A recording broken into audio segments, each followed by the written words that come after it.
പറഞ്ഞാൽ കേൾക്കണ ഒരൊറ്റൊന്നും അണികൾ ഉണ്ടാവില്ല. പച്ച തോന്നിയാസം മാത്രം തൊള്ളെ കൂടി വരിക, നിയന്ത്രിക്കാൻ നേതാക്കന്മാർക്ക് കഴിയാതെ വരിക. നമ്മളെ കുട്ടികൾ നമ്മളുമായി ബന്ധപ്പെട്ട അഖില് ഒരു കാര്യം പറഞ്ഞാൽ പറഞ്ഞതിന്റെ അപ്പുറത്തേക്ക് പോകാതെ അതേ ചെയ്യൂ. ഇവനൊക്കെ കഴുത എന്ന് വിളിച്ചാൽ മതിയോ? അങ്ങനെയാണോ അതിന്റെയൊക്കെ മനസ്സിലാക്കേണ്ടത്? പറഞ്ഞാൽ കേൾക്കണ ഒരൊറ്റൊന്നും അണികൾ ഉണ്ടാവില്ല. പച്ച തോന്നിയാസം മാത്രം തൊള്ളെ കൂടി വരിക, നിയന്ത്രിക്കാൻ നേതാക്കന്മാർക്ക് കഴിയാതെ വരിക. തൃശൂർ സമ്മേളനത്തിൽ ഇവരുടെ ഒരു നേതാവ് സുലൈമാൻ സഖാഫി മാളിയേക്കൽ എന്ന് പറയുന്ന പരമവിട്ടി മജ്മുഅുൽ ഫുസാക്കിലെ ഒന്നാമത്തെ ആൾ എന്ന് ഞങ്ങൾ പറയാൻ ഞങ്ങൾ താല്പര്യപ്പെടുകയാണ്. പറഞ്ഞാൽ കേൾക്കണ ഒരൊറ്റൊന്നും അണികൾ ഉണ്ടാവില്ല. പച്ച തോന്നിയാസം മാത്രം തൊള്ളെ കൂടി വരിക, നിയന്ത്രിക്കാൻ നേതാക്കന്മാർക്ക് കഴിയാതെ വരിക. ഇന്നിപ്പോ എന്നോടൊരു ചെറുപ്പക്കാരൻ പറയാണ്, എന്റെ വീട്ടിലുള്ള പശു, ആ പശു വല്ലാതെ കരഞ്ഞെടുക്കുന്നുണ്ട് എന്ന് പറഞ്ഞാൽ അതിനെ അണ ചേരണം. അങ്ങനെ ചേരേണ്ട സമയം വന്നാൽ സാധാരണ ഇപ്പൊ മൃഗാശുപത്രിയിൽ കൊണ്ടുവരാണ്, അത് സുലൈമാന്റെ അടുത്ത് കൊണ്ടുപോയാൽ മതിയാവുക. പറഞ്ഞാൽ കേൾക്കണ ഒരൊറ്റൊന്നും അണികൾ ഉണ്ടാവില്ല.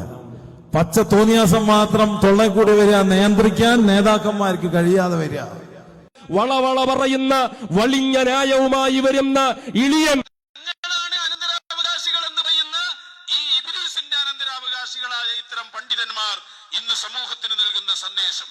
പറഞ്ഞാൽ കേൾക്കണ ഒരൊറ്റൊന്നും അണികൾ ഉണ്ടാവില്ല. പച്ച തോന്നിയാസം മാത്രം തൊള്ളെ കൂടി വരിക, നിയന്ത്രിക്കാൻ നേതാക്കന്മാർക്ക് കഴിയാതെ വരിക. എന്നിട്ട് അയാൾക്ക് എല്ലാ ഊടും പാവും നൽകിക്കൊണ്ടിരിക്കുന്ന ഒരാള് ഈ നാമ്പേച്ചിക്ക് മുട്ടിപ്പടി കൂട്ടുകാരമാതിരി ഇയാൾക്ക് മുട്ടിപ്പടി കൂട്ടായിട്ട് അവിടെ വേറെ ഒരു മുട്ടിത്തങ്ങളും. പറഞ്ഞാൽ കേൾക്കണ ഒരൊറ്റൊന്നും അണികൾ ഉണ്ടാവില്ല. പച്ച തോന്നിയാസം മാത്രം തൊള്ളെ കൂടി വരിക, നിയന്ത്രിക്കാൻ നേതാക്കന്മാർക്ക് കഴിയാതെ വരിക. നമുക്കൊന്ന് കാണേണ്ടതുണ്ട്. നേരിട്ട് തന്നെ ഞങ്ങൾ ബന്ധപ്പെട്ടിട്ടുണ്ട്. ഈ രൂപത്തിലുള്ള കള്ള ആരോപണങ്ങളുമായി നിങ്ങൾക്ക് മുന്നേറാൻ കഴിയില്ല. ഈ രൂപത്തിലുള്ള തമ്മാടിത്തരൊക്കെ ചെയ്യുന്ന ആൾക്കാരുടെ പേരെന്താണ്? അതാണ് അമ്പിയാക്കൾ, അനന്തരക്കാർ. ഇതിലൊക്കെ പാണ്ഡന്മാരെന്ന് പറയാം, പണ്ഡിതനുമല്ല. പറഞ്ഞാൽ കേൾക്കണ ഒരൊറ്റൊന്നും അണികൾ ഉണ്ടാവില്ല. പച്ച തോന്നിയാസം മാത്രം തൊള്ളെ കൂടി വരിക, നിയന്ത്രിക്കാൻ നേതാക്കന്മാർക്ക് കഴിയാതെ വരിക. ആ അരയില് മൂപ്പര അരയില് അരിഷ്ടക്കുപ്പില്ലാത്ത നിങ്ങളെ ഭാഗ്യം. ഇല്ലെങ്കി ഇപ്പൊ ആ വേങ്ങര മുഖാമുഖത്തിൽ എത്ര ശുഹദാക്കൾ ഉണ്ടായിരുന്നു. ഇപ്പുറത്ത് അലവി ശുഹദാ, ഇപ്പുറത്ത് വാളക്കുളം ശുഹദാ, ആകെ ശുഹദാക്കളോ ആളും ഇരിങ്ങല്ലൂരാണ്. പറഞ്ഞാൽ കേൾക്കണ ഒരൊറ്റൊന്നും അണികൾ ഉണ്ടാവില്ല. പച്ച തോന്നിയാസം മാത്രം തൊള്ളെ കൂടി വരിക, നിയന്ത്രിക്കാൻ നേതാക്കന്മാർക്ക് കഴിയാതെ വരിക. നമ്മളെ ഇനി ഞാനതൊന്ന് നോക്കുകയാണ്.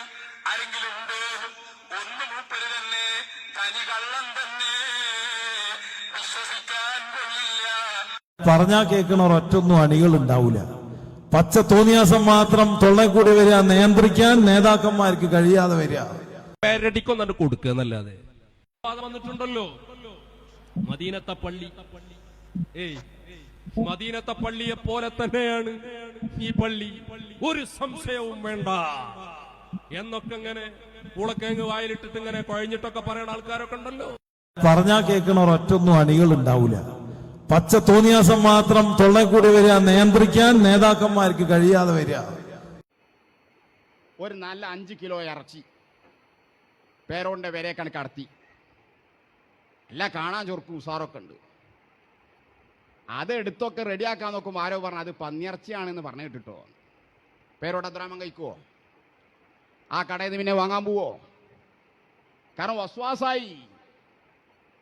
അത് പന്നിയാണോ പോത്താണോ എന്ന് ഈ പോത്തിനിക്ക് സംശയം വന്നാൽ പിന്നെ വരാ വൈക്ക് പോകുവോ? പറഞ്ഞാൽ കേൾക്കണ ഒരൊറ്റൊന്നും അണികൾ ഉണ്ടാവില്ല. പച്ച തോന്നിയാസം മാത്രം തൊള്ളെ കൂടി വരിക, നിയന്ത്രിക്കാൻ നേതാക്കന്മാർക്ക് കഴിയാതെ വരിക. മുഷാവറയിൽ 40 or 400 ആളുകളുണ്ടെങ്കിൽ പണ്ഡിത ശിരോമണികളോ അല്ലെങ്കിൽ മണ്ഡ ശിരോമണികളോ ഇത് പറഞ്ഞാൽ കേൾക്കണ ഒരൊറ്റൊന്നും അണികൾ ഉണ്ടാവില്ല. പച്ച തോന്നിയാസം മാത്രം തൊള്ളെ കൂടി വരിക, നിയന്ത്രിക്കാൻ നേതാക്കന്മാർക്ക് കഴിയാതെ വരിക. തലപ്പാവ് ധരിച്ച ചില ആളുകൾ സതിയന്മാർ, വഞ്ചകന്മാർ, കപടന്മാർ, ഇബ്നു ഹജർ പറയാത്ത ഇബാറത്ത് ഇബ്നു ഹജർ പറഞ്ഞു എന്ന് പറഞ്ഞ കള്ളന്മാർ, കാട്ടുകള്ളന്മാർ എന്ന് പറഞ്ഞാൽ നിങ്ങളാണ്. അങ്ങനെയുള്ള ഭയങ്കരൻ കള്ളന്മാർ, ഈ ചതിയന്മാർ, ഇവരിപ്പോൾ പറഞ്ഞുകൊണ്ടിരിക്കുന്നത് എന്താ? നമുക്ക് ഈ ജാതി തൊള്ള തോന്നി വിളിച്ചു പറഞ്ഞു ഇവരെ ഉദ്ദേശിച്ച് തന്നെയാണ് ഞങ്ങൾ മജ്മഉൽ ഫുസാഖെന്ന് പറഞ്ഞത് കേട്ടോ. ആണായി പിറന്നവനാണെങ്കിൽ, ജനനത്തിൽ തകരാറില്ലാത്തവനാണെങ്കിൽ എന്ത് തേങ്ങാക്കൊലടങ്ങൾ ഉപയോഗപ്പെടുത്തി? നിങ്ങൾക്ക് എന്താ പറഞ്ഞാ കേൾക്കണ ഒരൊറ്റൊന്നും അണികൾ ഉണ്ടാവൂല. പച്ച തോന്നിയാസം മാത്രം തൊള്ളെ കൂടി വരിക, നിയന്ത്രിക്കാൻ നേതാക്കന്മാർക്ക് കഴിയാതെ വരിക.